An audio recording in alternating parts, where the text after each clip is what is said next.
Hey 99ers and hello vintage computer fans.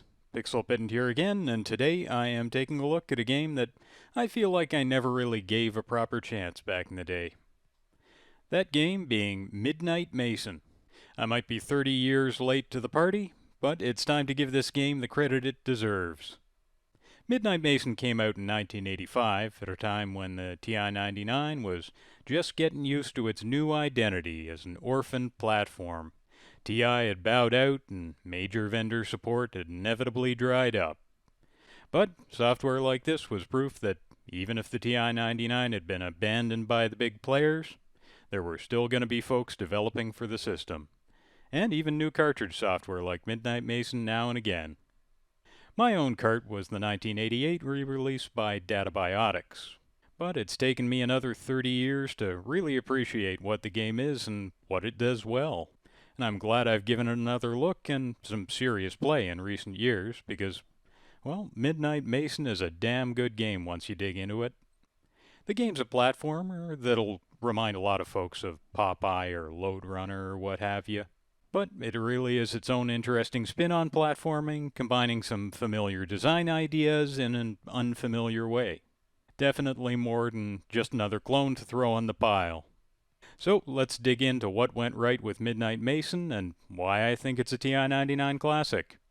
And first of all, if you watch my videos, you know one reliable way for a game to win me over is always going to be great title music. And happily, Midnite Mason has that.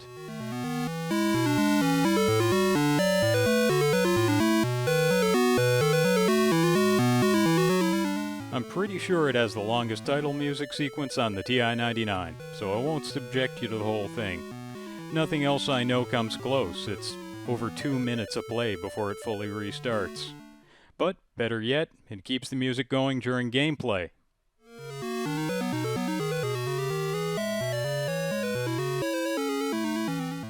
As far as graphics go, I'll admit those probably won't be blowing you away. But I feel like they do a lot of things just right. From the animation of the main player sprite and ghosts, to the pit digging animation, to the way the entire playfield shakes when you fall down a level. It's a game that knows what goes into a good single-screen platformer, it seems to me. But the TI-99 already had a few good single-screen platformers by 1985. It had a good version of Donkey Kong from Atari Soft, a good version of Burger Time from Data East, and a good version of Popeye from Parker Brothers. So that was a pretty great start. It's just after that that the options fell off pretty hard. Tiger Vision's Miner 2049er was another popular platformer at the time, and the TI-99 got its own version of that. But there's just not a lot to get excited about there. Pretty rough graphics, pretty basic character movement and control, pretty basic sound, and the gameplay's just kind of slow.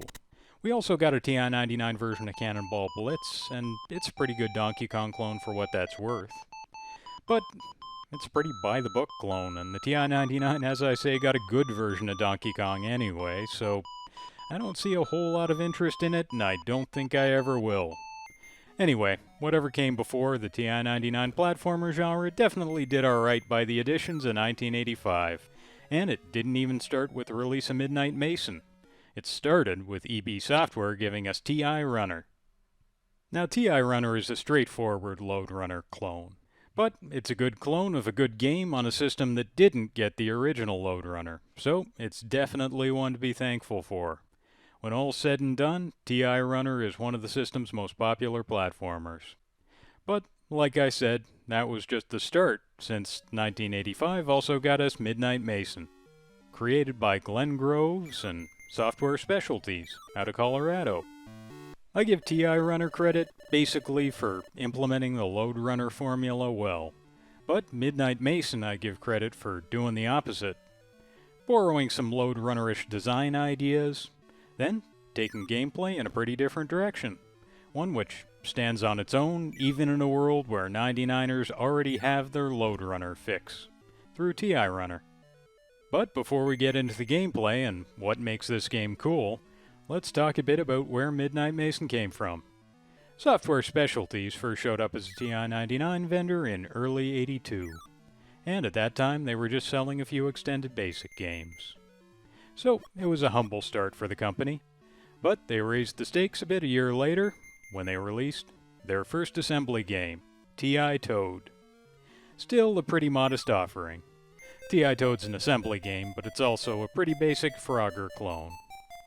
And consequently, not a game you hear mentioned much unless it's a discussion of rare carts, I guess. In TI Toad's defense, at the time it came out, it probably was the very best option on the system for playing Frogger. Its only problem is that an official TI-99 Frogger port from Parker Brothers did come along not too long after. So there just wasn't a whole lot of need for TI Toad when all was said and done, and it never did get much attention. Apparently it got somebody's attention though, since Glen Groves said he got cease and desist letters from TI and Sega. Fan mail!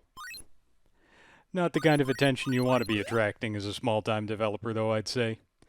A kind you're gonna be attracting in that era though, I guess, given that it was an exceptionally litigious era in video game copyright when what video game copyright was and how it works was exceptionally hazy still. Anyway, if TI Toad was a humble beginning, well, the next game to come out of Software Specialties doesn't really break out of that mold. Burger Builder came out in early '83, and well, it's a worse Burger Time clone than TI Toad is a Frogger clone, I'm afraid. Plus, just like Frogger got an official TI-99 version from Parker Brothers, Burger Time got an official TI-99 version from Daddy East. That version's sound is admittedly terrible, but every other part of the game plays really well. So, the TI-99 needed no other Burger Time in the end, I'm afraid. In the long run, I'd only advise playing Burger Builder if you feel like punishing yourself? Or maybe just based on the conviction that any TI-99 game that can be played must be played. Which, I'll be honest, is not all that far off from where I am at this point. So, TI Toad and Burger Builder didn't exactly blow away the TI world, but what came out of Software Specialties next came at least a bit closer to that mark, and that was the release of Midnite Mason, of course, as well as Micro Pinball, in 1985. Glen Groves said that Micro Pinball was inspired by Raster Blaster for Apple II. But whatever its inspirations are, what it brings to the TI-99 is pretty straightforward and pretty important. It brings a good pinball game to a platform that didn't have one. At one point, TI had planned to release Broderbund's video pinball hit, David's Midnight Magic. But, sadly, that plan went nowhere and the TI-99 never got any Broderbund games. An official Load Runner or David's Midnight Magic port never came. So, Glen Groves was the hero 99ers needed in 1985 as far as that goes. As far as both of those titles go. In Micro Pinball, we got a good pinball game, and in Midnite Mason, we got something that wasn't quite Load Runner, but was something pretty neat in its own right that might give you your fix. And what Midnite Mason brings to the table isn't exactly obvious at first glance, so let's take a look at what it is, and I'll tell you why I think it works really well. Like I said, Midnite Mason has some things in common with Load Runner, or TI Runner for us 99ers, as I say. First, you're a character running along platforms and up ladders collecting treasures. And second, to defend yourself, you can dig pits in those platforms to stop your enemies. But that's about as far as the similarity goes. Everything else about the game and how it plays is pretty different. In both games, your enemies fall into pits you make, but in Midnite Mason, instead of getting stuck there, they keep on falling until they hit another platform. And they fall pretty slowly, so that gives you some time to escape. But there's a different kind of strategy to setting up pits in Midnite Mason, since you could set up a drop that sends enemies 5 levels down with no easy route back to you, or you could set up a drop that puts them 1 level down, blocking your path. So not all pits are created equal by any means. And another really important way that the pit mechanic differs is just in that pits you make aren't temporary, and you're not limited to just destroying terrain. You can build platforms where they're missing. All 6 platform levels can have any block along them destroyed or rebuilt an endless number of times. It'll stay the way you left it until you work on it again. So you can completely reshape any level's platforms however you like. But the more time you spend doing that instead of collecting items, the more time bonus you're sacrificing, and the more opportunity you're giving the ghosts to corner you while you're standing around admiring your masonry. One way to look at Midnight Mason is as a mashup of Pac-Man and Lode Runner. I don't think that completely captures it, given neither of those has levels the player reworks in this kind of way, but it's probably as close as we'll get. Each level's different, and each one starts you with a different platform layout. But the game also keeps things fresh by making ghosts aggressive towards the player, but semi-random in their movements, so each level plays a little different every time. You can't just come up with an optimal route through the level and expect it to work out the same way next time. The ghosts are going to throw you a curveball pretty quick. The upshot of all this is that for all that Midnight Mason looks pretty similar to other platformers of its era that we've mentioned, it really doesn't play like most of them, since most of the strategy here is about responding to and manipulating enemy behavior instead of puzzle solving. In Lode Runner, or in Jumpman Jr., which is to say TI Runner or Junkman Jr. in 99er terms, in those games, gameplay mostly feels like puzzle solving. Eventually, you find a solution to the level, and once you found it, you feel like you've got it figured out. In Midnight Mason, on the other hand, those unpredictable ghosts and the changing playfield mean that you've really got to strategize on the fly and work to avoid risky setups from moment to moment. You'll close off routes the ghosts would use to reach you. You'll open up multi-level pitfalls where ghosts are going to fall for a long time if they do fall. And you'll sucker ghosts into areas where they're going to be cut off enough that they'll leave you alone for a bit. They'll still come for you. You're still working with borrowed time, and you're still in constant danger of the ghosts just happening to take the worst possible route for your purposes.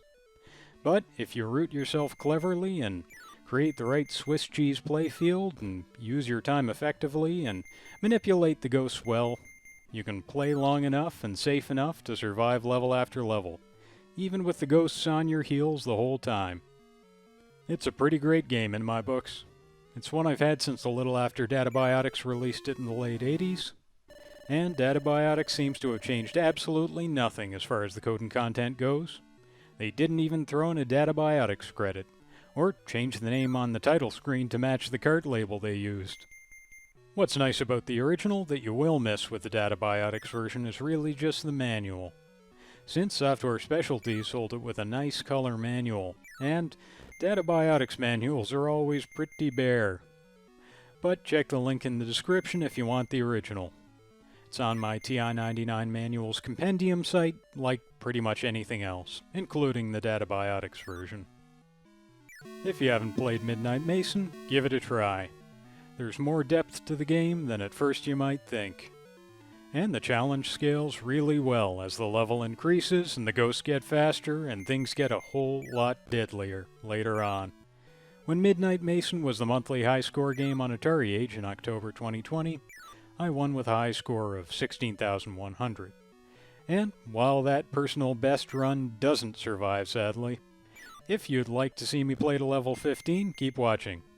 That full run is coming up, and it comes close to that best. Thanks for watching, folks. Glen Groves did right by us with Midnight Mason and Micro Pinball in 1985, so I hope you'll give him a play. This is Pixel Pedant, signing off.